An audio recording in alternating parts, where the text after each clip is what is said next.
And guys, nandito tayo ngayon sa mga Ramayansang. Ayan, lahat yan ramen. Ngayon, magpapadala tayo ng 1 box, ng 3 box sa kapatid ko sa Australia, sa New Zealand. Ayan, ganyan kadami yung choices ng mga ramen.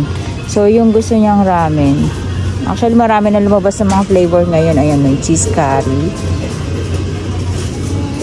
Pero ang pinakamasarap talaga for me, ito, yung seafood.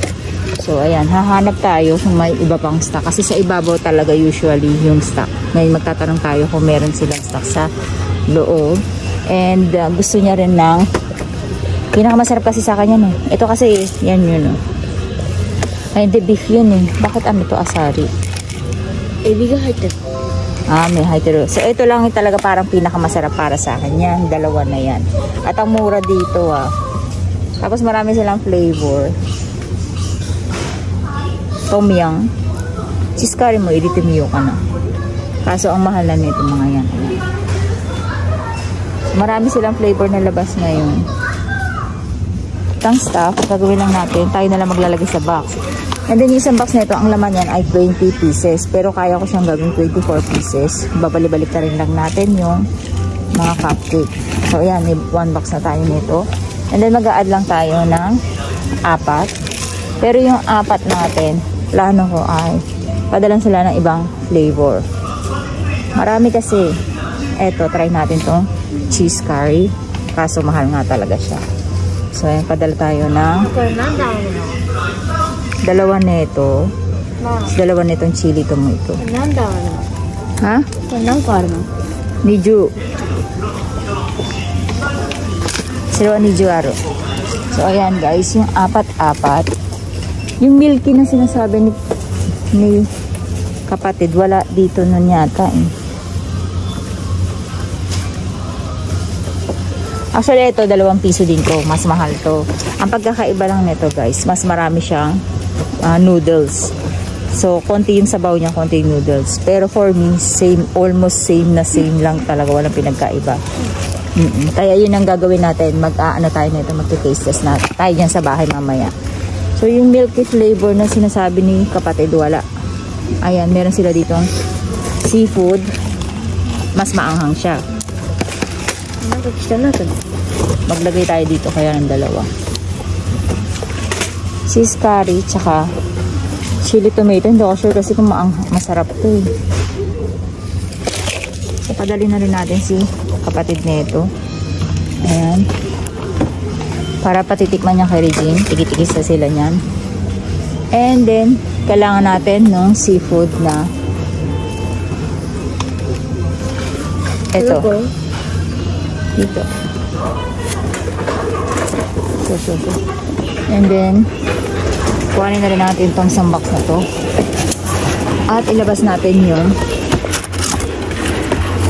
Ito naman yung seafood. So, kung gusto niya, maanghang yung kalahati. Ito siya. Ayan, seafood karay. Mas maanghang siya. Same lang din. Mas maanghang lang siya. Kung gusto niya, kakalahati tayo nito. Oh. Sana na. So, ang gagawin natin, mag-a-add tayo ng another dito. Ayan. So, yung kalahati natin nito, gagawin natin maanghang yung kalahati. Ayan. Tapos pag gusto niya gawin na lang ng milky yung lasa, mag-add na lang siya ng gatas. Para maging creamy. Tapos ito yung natin guys, ayan. Si Pepe yung kapatid ko na bahalang maghati. So, tapos mag-a-add pa tayo ng another 4 ng seafood. Ayan, tingnan nyo, wala na Yung ni-reserve ko, wala, hindi na ako tinawagan. Actually, nagpa-reserve ako. Hindi na ako tinawagan. Siguro sa sobrang kabisihan na nila. So, ayan. So, wala ng seafood. Another 1 box kasi yung kailangan natin nito. Hahanap tayo dun sa trial. So, meron na tayong 2 box. Tapos, almost puro seafood na lang yung hahanapin natin. Mag-add din tayo nito. Another curry. Ito hindi maanghang. So, mag-add tayo nito.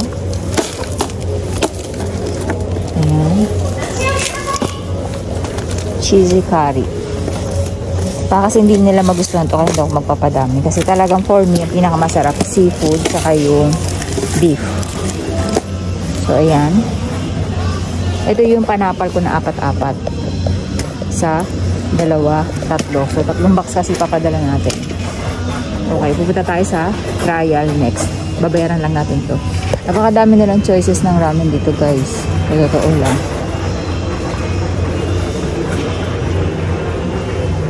So, ayan. Ito, pinakamahirap kasi i-box yan kung magpapadala kayo kasi bilog siya. Hindi siya katulad nito cup. Madaling isiksik sa box. Ayan, may mga yakisoba. At 3 box. Sarap din panood na mga ganito nila Pepe eh. Na puro instant na siya. Ayoko rin ng puro instant kasi sa katawan. Ayan guys. Yakisoba. Sarap din padalan. And guys, pagkahatid natin kay Ate Aska sa station, si Ate Akari naman ang kabanding ko. Ayan. Andito kami sa bilyan ng laruan. Luka na presento kayo na no? Hindi mo Luka, madaasa ba na yun eh. Hindi pa natin pwede regaluhan si Luka kasi baby pa siya. Pero ang cute nito kay Luka oh. Mite. So yun guys, after namin makapamili ni Akari ng mga paregalo dito para kay ate at dun sa kaibigan ko, pati kay Papa, ayan. Siya naman yung papunch ng aming mga binili. Kasi ganito dito sa Japan, almost wala nang mga cashier, self-service na talaga usually. Yung mga bayarin dito. So, ayan, pinagpapunch natin si Akari kasi gusto niya itong trabaho na to. And ayan, medyo umiinit yung ulo niya kasi kahit ilang beses niyang i-punch ay nag-error. So, sabi ko sa kanya, ilayo niya lang. Kaya gusto ko si Akari kasama kapag namimili. Bukod sa tahimik lang yan, ay lagi talaga niya ako tinutulungan magbuhat, maglagay sa kotse. So, yun yung best part kay Akari. Masyado siyang thoughtful. And then, after namin ito, pumunta kami sa Don Quixote kung saan yung mga international store. Tapos may nakita akong bubble gum na ganito guys. Naalala ko talaga ng bata ako. Bago ako makakain ito, nangungulekta muna ako ng kaning baboy sa kapitbahay. Ng ilang kilong, ilang balde yun. Tapos ang kapalit lang ay 4 na pirasong bubble gum na maliliit. Sino naka-experience sa inyo? Tapos after naman namin ni Akari dito, pumunta kami sa May Iyon kung saan ay gusto niya daw bumili ng bagong wallet niya. Ayan, binili niya yan galing sa napamaskuhan niya. At halos naubos yung kanyang pinamaskuhan dahil ang mahal nito guys. Nasa 2,000 siya sa peso. Ayan, pero tuwan-tuwa naman siya kaya sulit daw. At yung time na yan guys, kung ano ng mga pinagbibili niya para sa sarili niya. So hinayaan ko siyang gastusin yung mga napamaskuhan niya para naman ma-enjoy niya yung kanyang pera. At ganyan ang presyo ng mga bag dito sa Japan guys. Ayan, nakikita nyo yan. I-divide nyo lang yan tapos minus nyo lang ng 20%. So ganun kamahal, nasa 25,000 ang isang bag. Pero 6 years na nilang ginagamit yun. And then, pumunta naman kami sa may Mr. Max kung saan ay namimili kami ng makeup ni Akari. At natutuwa ako dito, siya pa nagtuturo sa akin na dapat daw pagbibili ng lipstick, ang kulay ay nakadepende sa kung ano yung kulay na lalabas dun sa hinliliit mo. Yun daw yung babagay na kulay sa'yo na lipstick. Pero syempre, hindi tayo bumili kasi nga nasanay na talaga ako sa nude and red na lipstick lang. Ayan, tapos yan, sabi niya ganyan daw yung pagpipili ng lipstick kapag kabibili daw tayo. O, alam niyo na, diba? Marunong pa yung bata sa atin. Siya pa. Pero syempre napanood niya lang yan sa TikTok siguro. Pero anyway, ganyan nakawawise yung mga bata. Oo, smart yung mga bata ngayon. Tapos yan nga, pinapakita ni Akari yung mga tester kung anong kulay ang kalalabasan. Actually, napakadami namin nabili dito na iba't ibang klase ng glitter ng eyeshadow. Kasi sa eyeshadow ko gusto ko medyo may kinang-kinang. Ganun ng mga Japanese mag-makeup. Medyo may mga pagkinang. Kaya ayan, i-explain niya naman sa akin tong lipstick na to na kung matagal daw matanggal. Tapos, ayan, ang daming choices din guys kasi kinakailangan ko rin ng foundation. Ayan yung mga pinagbibili natin. Bumili rin tayo ng waterproof na mascara. Tapos ito yung glitter na sinasabi ko sa inyo guys. Ang ganda niyang gamitin. Meron siyang 4 na kulay actually. May blue, may silver, may gold, and parang pink. Yun nga lang, 2 lang nabili natin kasi out of stock yung magandang 2 kulay na nagustuhan namin. So, ayan, si Akari talagang ano yan. Hilig niya na talaga mag-makeup. And then, hinahayaan ko lang din siya. Pero sabi ko sa kanya, huwag siya matutulog ng naka-makeup kasi nga ay magiging tagyawatin siya. Pero yung mga makeup naman dito sa Japan guys ay magagandang klase naman at hindi naman katulad ng mga ibang makeup no na masama sa balat. Kaya yung mga bata dito parang okay lang din na gumamit niyan. And then si Akari lang naman siguro dahil yung ibang mga klase niya hindi naman masyadong pala makeup. Pero nakikita ko yung isa niyang barkada ay natututo na rin mag-makeup kapag pumupunta dito, naka-eyeshadow and then naka-eyeliner. So yun yung close niya. Siguro hilig din talaga ni ate Akari mag-makeup kasi nakikita niya din sa mga ate niya. Syempre doon sa nanay niyang Kikay din. Tapos dito hindi ako makapag-decide kung anong kulay ng foundation yung bibiling ko kasi ang ginagamit ko talaga ay liquid foundation. Pero na-miss ko kasi gumagamit ng powder dahil nung bago-baguhan pa ako dito sa Japan, powder lang talaga yung ginagamit ko. Kaso wala na yung brand na lagi kong ginagamit. Kaya naghahanap ako ng ibang brand naman. And then nalilito ko kasi sa kulay kung gusto ko ba nung kakulay ko lang or more nakakaputing tingnan. At parehong maganda siya. At alam niyo ba dito sa Japan ngayon nakakatawa guys? Kasi dati kapag bumili ka ng makeup set na yun nakaka-case na. Ngayon separated na. Kung gusto mo ng walang case, pwede kang bumili ng refill lang or with case, and then nakakabili ka rin ng case lang. So hiwa-hiwalay na yung presyo niya. Ang galing, 'di ba? Na siya. Nagmamahal siya, hindi mo halata kasi naghihiwa dahil hinihiwalay na nila yung presyo. So ito naman yung liquid foundation na maganda din sana kasi tipid tong gamitin at the same time guys. Medyo oily yung mukha yung tingnan dito. Tatandaan nyo kapag more oily tingnan ang foundation sa mukha nyo, mas nakakabatang tingnan kasi hindi maglulukot yung mukha nyo ng wrinkles. Unlike yung dry, super dry yung mukha nyo dun guys, nakakatanda at kitang-kita yung kulubot ng mukha nyo.